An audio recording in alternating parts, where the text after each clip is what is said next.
महालक्ष्मी नमोस्तुते सर्वज्ञे सर्ववरदे सर्वदुष्टभयङ्करी सर्वदुःखहरे देवी महालक्ष्मी नमोस्तुते पद्मासनस्थिते देवी परब्रह्मस्वरूपिणी नमस्ते सर्वदेवानां वरदासी हरिप्रिये य पठेत् भक्ति হয় আজি ধন আৰু ঐশ্বৰ্যৰ অধিষ্ঠাত্ৰী দেৱী লক্ষ্মী পূজা আৰু মই বৰ্তমান উপস্থিত আছোঁ ডিমৌ সমষ্টিৰ সবাতোকৈ পুৰণি এটা 150 বছৰীয়া পুৰণি লক্ষ্মী মন্দিৰত আৰু কেমেৰা সহযোগীয়ে দেখুৱাব আজি সেই 150 বছৰ পূৰ্ণ হৈছে এই লক্ষ্মী মন্দিৰটো আৰু ইয়াতে এটা যি লক্ষ্মী পূজাক কৰাৰ ব্যাপক আয়োজন ইতিমধ্যে আৰম্ভ হৈছে আৰু এটা কথা ক'ব লাগিব যে বহু কষ্ট কৰি এই মন্দিৰটোৱে 150টা বছৰ পূৰণ কৰাৰ এই মুহূৰ্তত তেওঁলোকে লক্ষ্মীৰ যি মূৰ্তি আছে সেয়া নতুনকৈ টাইলছ লগোৱা মূৰ্তি তেওঁলোকে আজি স্থাপন কৰিব ইতিমধ্যে স্থাপন হৈছে কিন্তু আৰু অলপ সময়ৰ পাছতে এই মূৰ্তিভাগ দৰ্শনাৰ্থী ভক্তসকলৰ বাবে মুকলি কৰি দিয়া হ'ব মই দেখুৱাইছো যে এই মন্দিৰৰ পৰিৱেশ সেয়া ইতিমধ্যে পূজাৰ যি ব্যৱস্থা সম্পূৰ্ণ হৈছে আৰু যি পুৰোহিত আছে আৰু বিশেষকৈ ক'ব লাগিব যে এই মূৰ্তিভাগ তেওঁলোকে কলকাতাৰ পৰা ৰাজস্থানৰ পৰা তেওঁলোকে অনাইছে আৰু যি পূজাৰী আছে মই এই মুহূৰ্তত অকণমান লক্ষ্মী বন্দনা অকণমান কৰি দিব নেকি লক্ষ্মী বন্দনা অকণমান লক্ষ্মী বন্দনা শুনিব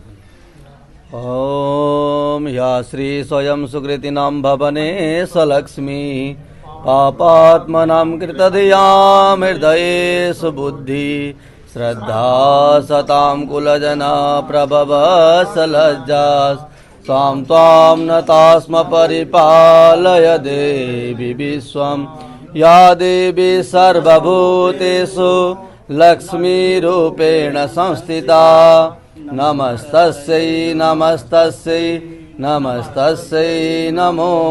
नमः धन्यवाद আৰু ইতিমধ্যে এনেধৰণে লক্ষ্মী বন্দনা ইতিমধ্যে আৰম্ভ হৈছে আৰু এই যি মন্দিৰভাগৰ পৰিচালনা সমিতিৰ লোকসকল আমাৰ সৈতে আছে আৰু মই তেওঁলোকৰ সৈতে অকণমান আজিৰ এই 150 বছৰীয়া যি লক্ষ্মী পূজা মন্দিৰভাগৰ বিষয়ে অকণমান জানিবলৈ বিচাৰিম এতিয়া নতুন মূৰ্তি আপোনালোকে স্থাপন কৰিছে আৰু কিছু মুহূৰ্তৰ বাবে পাছতে ভক্তসকলৰ বাবে মুকলি কৰি দিব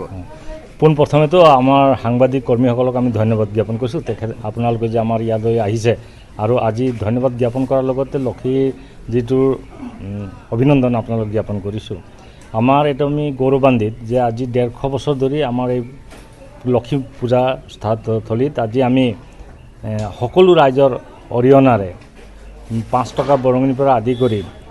20 টকা বৰঙণি লৈ 1875 চনত আমি স্থাপিত কৰিছিলোঁ আৰু তাৰ পৰা গৈ আজি আমাৰ এই মন্দিৰ ভাগি হ'বলৈ সক্ষম হৈছে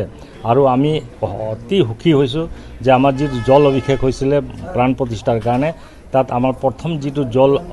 আহৰণ কৰিলে আমাৰ আঠাবাৰী চাহ বাগিচাৰ প্ৰধান পৰিচালক শচীন সিং ৰাথোৰ চাহাব আৰু তেখেতে নিজে মূৰত তুলি দিৰৈ নৈৰ পৰা আমাৰ কলিয়াপানীলৈ খোজকাঢ়ি আহিছে আৰু তাৰ লগত আমাৰ 120 গৰাকী মহিলা তাৰ লগে লগে আহিছে গতিকে এই আটাইখিনি মহিলাকে আমি ধন্যবাদ জ্ঞাপন কৰিছোঁ আৰু এই গৌৰৱময় উজ্জ্বলৰ কাৰণে ধন্যবাদ জনাইছোঁ আৰু এজন ইয়াৰ স্থানীয় যুৱক আৰু এই মন্দিৰ পৰিচালনাৰ সৈতে জড়িত যুৱক আছে আমাৰ সৈতে আজি লক্ষ্মী পূজা এই মুহূৰ্তত কি ক'বা প্ৰথমতে মই আপোনালোকক ধন্যবাদ জ্ঞাপন কৰিছোঁ আৰু আজি কলিয়াপানী চাহ বাগিচাৰ কাৰণে এক গৌৰৱৰ দিন গৌৰৱৰ ক্ষণ যিহেতু 150 বছৰ অতিক্ৰম কৰিলে শ্ৰী শ্ৰী লক্ষ্মী দেৱী মন্দিৰ আজি 150 বছৰ অতিক্ৰম কৰিলে আৰু 150 বছৰত কলিয়াপানী চাহ বাগিচাৰ সমূহ শ্ৰমিক আৰু স্থানীয় ৰাইজৰ সহযোগত আৰু শুভাকাংক্ষীৰ সহযোগত যিহেতু 5 টকাকৈ বৰঙণি কালেকশ্যন কৰি তেওঁলোকে অনাগত দিনত 20 টকাকৈ কালেকশ্যন কৰি তেওঁলোকে যথেষ্টখিনি অৰিহণা যোগায় আজি আমাৰ মাৰ্বলৰ মূৰ্তিৰে আজি প্ৰাণ প্ৰতিষ্ঠা কৰা হৈছে শ্ৰী শ্ৰী লক্ষ্মী দেৱী শ্ৰী শ্ৰী সৰস্বতী দেৱী আৰু গণেশজী বাবাক আজি প্ৰাণ প্ৰতিষ্ঠান কৰা হৈছে কলিয়াপানীত আৰু এই শুভ ক্ষণত আপোনালোকে উপস্থিত থকাৰ কাৰণে ধন্যবাদ জ্ঞাপন কৰিছোঁ আৰু যিহেতু আপোনালোকে সকলোৱে জ্ঞাতই যে 5 গৰাকী আমি পণ্ডিতজী তিনিচুকীয়া জিলাৰ পৰা ডিব্ৰুগড় জিলাৰ পৰা দিহিংমুখ নিতাইপুখুৰী দিহিংমুখৰ পৰা খৰাহাটৰ পৰা আৰু ডিমুৰ পৰা 5 গৰাকী পণ্ডিতজীৰ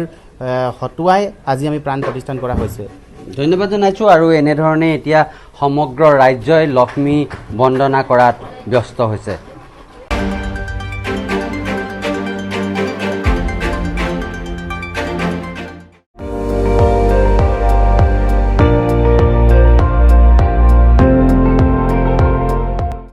আপুনি চাই আছে ND24 সৰ্বশ্ৰেষ্ঠ নহয় সৰ্বোত্তমৰ দৌৰণ।